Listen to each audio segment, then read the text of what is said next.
Hey everybody, how's it going? Hope you're doing good. Today, I thought I would do a couple of my larger scale cars. Haven't really focused too much on these, mainly because I just don't have a whole lot of them. So I've been trying to space them out. So we're going to take a look at a pair of my 124 scale cars I have. And the reason I'm going to do a pair of them is because these particular models are not all that detailed. So we'll be able to go over them relatively quickly and everything.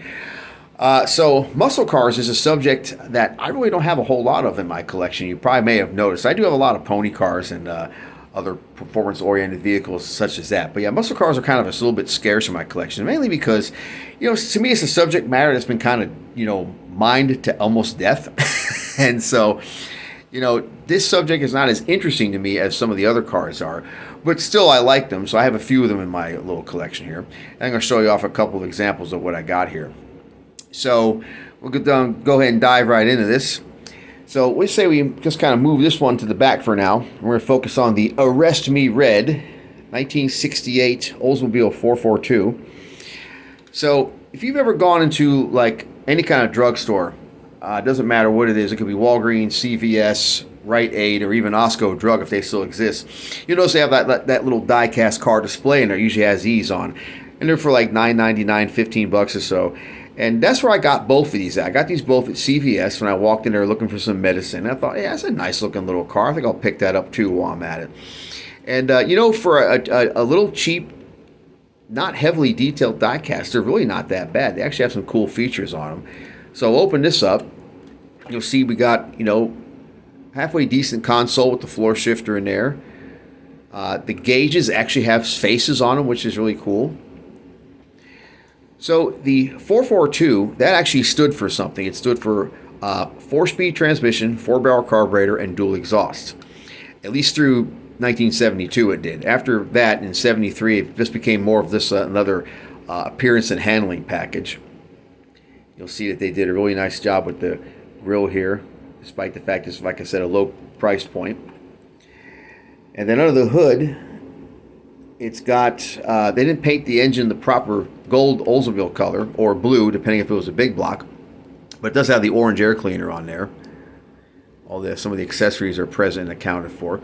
And this one also has these steerable front wheels, which I think was a nice touch. You don't see that too often on a lower cost diecast. And the manufacturer of this one is a company called Welly. And Welly, I kind of refer to them as they're like the Yachtming of the larger scale diecast cars, because sometimes they have some wonky quality. But however, I have to give them credit. This one actually turned out pretty darn nice. I mean, you got some just nice little details on here, nice features. They got the jewel style tail lamps. They got the dual exhaust tips in chrome here. Stripes, and really high quality paint. I mean, look at the shine on that. That's pretty good for a little cheap $10 diecast you buy at the drugstore. It's not bad at all. It's one of those little, kind of fun things I picked up while I was out shopping for other stuff. That happens sometimes.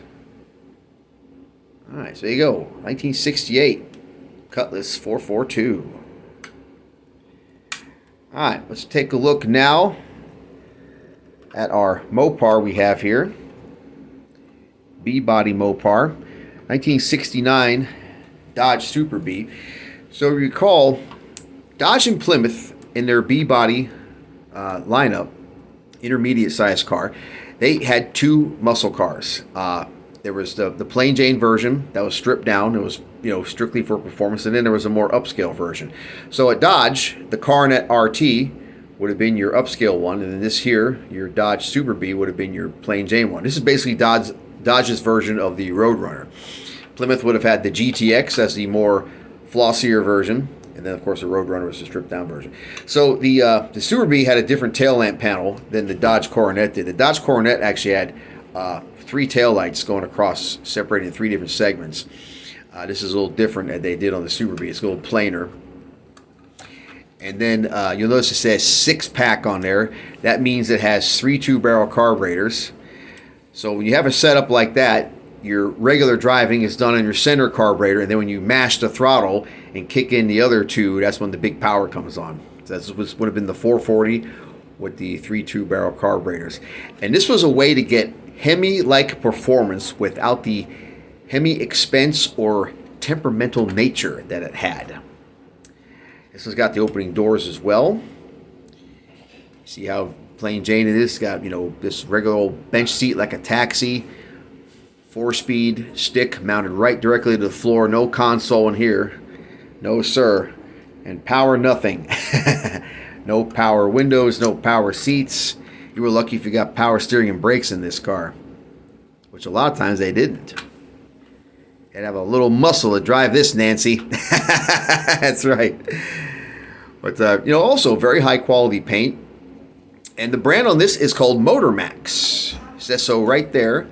That's another kind of cheaper die-cast company. But they make decent products. You know, they're pretty good, I have to say. Got a little Georgia plate on there. Got your Super B stripe going across the back. And this is not a factory wheel. This looks a lot like an American Racing torque thrust in the chrome. Got your little Super B emblem on the front there. It's kind of an aggressive looking car. The 1970 Coronet and Super B were even more aggressive looking with their twin cavity grille they had with the mean look on them. Yeah, I think a pretty nice example of a B-body Dodge muscle car. So there you have it, my diecast fans. We got two nice 124 scale muscle cars we've looked at. Like I said, they weren't terribly detailed. There wasn't a whole lot to show you on there. But just a couple of nice looking cars nonetheless. And just really appreciate you guys and your support and your comments and everything else. The content's going to keep on coming. So in the meantime, I want you guys to take care. And God bless and take it easy, all right? We'll see you in the next video.